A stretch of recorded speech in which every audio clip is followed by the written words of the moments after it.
Hello, how are you? I'm fine. Thank you for asking. I kind of want to talk about something. The tone changes after my intro of whatever I have to say. So back on target, as always. I always jump around. I apologize. I mentioned in one of my videos recently, very recently, maybe like my two or three back videos, two or three videos back, and it was about living in my car, in which I still plan on doing, and I'll explain why in a second. But I had hoped to do it this coming winter, like starting the end of this month, beginning of next. And I don't think that's going to happen because I had the injections in both of my hips. And although it has worked on both hips, on the 5th of this month, my left hip, which is my worst hip, started hurting again. But it doesn't hurt when I lay on it, which is very strange. But it still hurts when I walk or sit for a long time.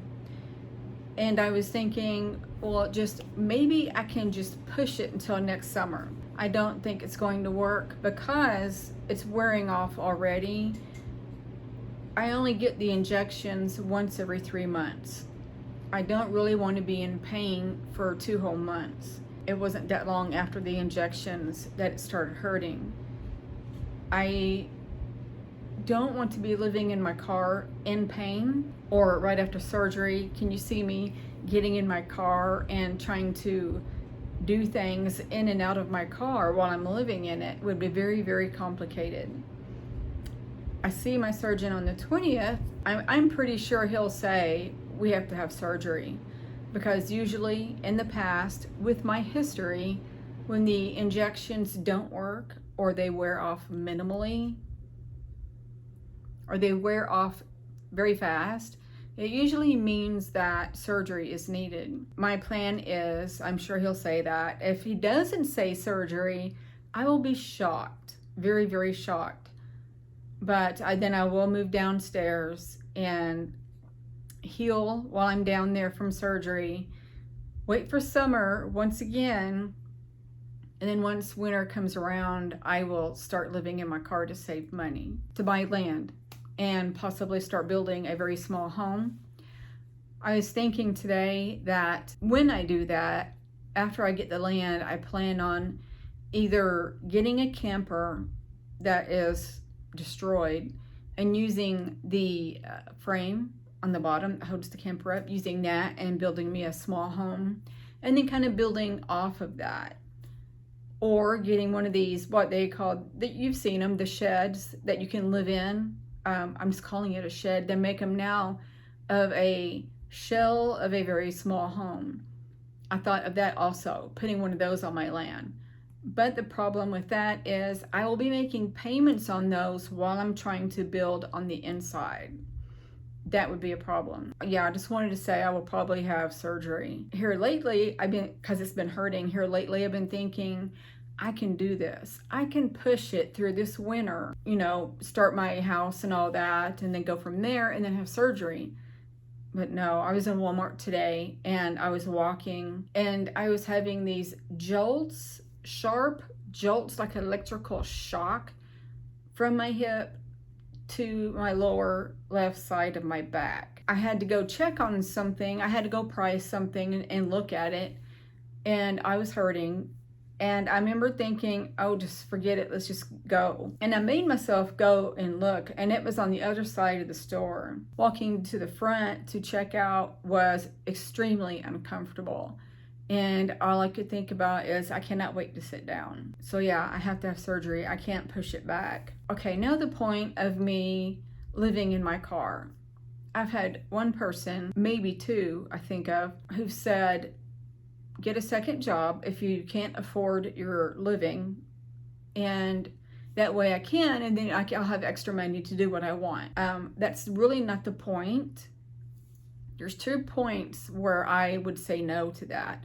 One is I'm 54 and my body is in pain every single day. My body is fighting against everything and I need surgeries all the time. So me being 54, January I'll be 55. Working a second job would be really extremely painful for me, whether it be sit down or stand up. And I say that because the job I have now is sit down all day and I hurt. I have these little corn bags that you can heat up, and every now and then I have to go heat it up to put on my hip because I sit too long. And by the end of the week, because my body hurts like that, by the end of the week, I am so tired and exhausted and in pain that I just want to come home and lay around and relax. Two is that's still not going to solve my future problem. My future problem is, as you know, I've just said I'm 54. Okay, when I retire, I will probably have the same position I have right now. Maybe my YouTube will take off and that'll be great, but maybe not. So I had to play it safe and say, with this job I have right now, okay, so I retire and I'm just making a little bit more than what I'm making now. But from this point in day and time to the future of the time of retirement, rent is still going to be going up and up and up. And the prices of food is still going to go up and up and up, which means I will still struggle from this date forward until I retire. Okay, now let's go to the day of retirement. So I retire and I start getting my SSI check every month. My first check of SSI is not going to be as much as I make right now, which means I will get evicted. Then I'll have nowhere to go because I don't want to live with family. There's quite a bit of conflict with family, so I'm not doing that. I will have nowhere to live because I will be in poverty at that time. So I have no house to live. I won't be able to afford a car. Well, maybe a car is the only thing I can afford. Sure, I can live in my car after I retire, but I can't in the summertime. It will be really, really hot. So that being said, I have to look forward to my future. I have to prepare myself for my future. And this is the only way I can do that. So for the ones that said, get a second job or you'll be fine, that is why I'm saying no.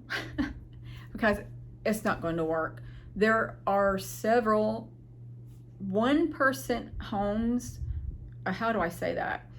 One person in a home that is on SSI, they can barely make it.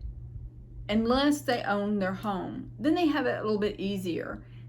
But the ones who are two-income retirees still have it good, decently good, I should say. They don't have it the way they deserve. And then I had a friend recently whose father passed. So the mother now is alone and they're retirement age. Thankfully, their house is paid for. My friend said, she's probably not going to make it because her check is so small, being by herself. I don't want to be in that position. I really don't. And I don't want to go looking for a man to help support me in this financial situation. That's not who I am and what I'm about. With all that being said, I have to make the best decision for myself. Will I be miserable in the car? No. I don't mind doing it at all because I have that mentality of knowing I'm going to fix my future. I'm going to prepare it for where I can afford it. So I won't mind at all. I will feel strange. I will probably feel strange for the first couple of months, maybe. I've already am planning things. I'm planning a little blackout reflectix thing that you could put in your windows. I've got those in my cart on Amazon. I have a black quilt that I've got in my cart also. And so when I lay in the back, I'm going to put that black quilt over my two front seats and over me to the two back headrests in my car. That way I'm all blacked out there, including the blackout reflectix that I'm going to use. So that will hold my body heat in that area as well. Ice chest, I was looking at those today. I can get a Mr. Buddy, which is a propane heater for your car, but there is a couple of things with that I don't like, and that is you have to ventilate your car. Well, what if it's sleeting or snowing or something like that? I can do my back windows. I can get I don't know what you call, but it's at the top of the door and they hang on the outside so rain or whatever won't get in. So the propane fumes can go outside of the car. And I'll get I don't know what you would call it. I think it's a propane detector, maybe, I don't know. I can get that just to be aware that I'm not going to gas myself out. I don't like the fact of using propane. I've come to the awareness of it damages our air, our, I want to say ozone, I don't know, but I do know it's polluting, I should say, it's polluting our air. Propane does that. I used to only want to grill food with propane grills. From this day forward, I don't know if I will anymore at all. So yes, I will be perfectly fine living in my car. I have been going through my head, preparing myself of how I'm going to handle my clothes and such. I will say that this is very beneficial for me. Where I used to work in the same company, my manager had said, oh yeah, you work for this company, you can take showers in the buildings. I'm like, okay, then that's taken care of. I can do that. So that is something off my mind. And in that building I used to work at, have a washer and dryer. So I can do my laundry too. And I'm like, those are the two biggest things that I was having a problem with. I did not want to go to a traveler's station where truckers go and take showers, or loves, something like that. I didn't want to do that. And two, I really didn't want to pay the price of going to the dry cleaners and having somebody else do my clothes. So those are a weight lifted off of me. Eating is okay. I mean, I can go anywhere and eat. I'll have snacks in the car. I have an ice chest for like bread and lunch meat and such. And, you know, even little dinners from Walmart. I can go in at my place of work and use the microwave and eat. So all of it is okay. So it's not going to bug me. And if I start getting down about it, I will just say, hey, look, you're preparing for your future. And I know I will lighten up instantly. I can save $2,000 a month living in my car. I think it's a good idea. Now, if it was one of my kids wanting to do that, I would be concerned, just like the two people are of me doing that. But if I couldn't help them, and that was their only way of doing this, or doing the same thing for themselves, I would support them in every way. But I would offer them my home to stay in until they save the money, because I'm a good parent like that. I would help my kids in any way I can. So with that being said, I just wanted to say all of that, and hopefully the people that had mentioned, you know, get the second job or whatever will see this and are, oh, I understand now.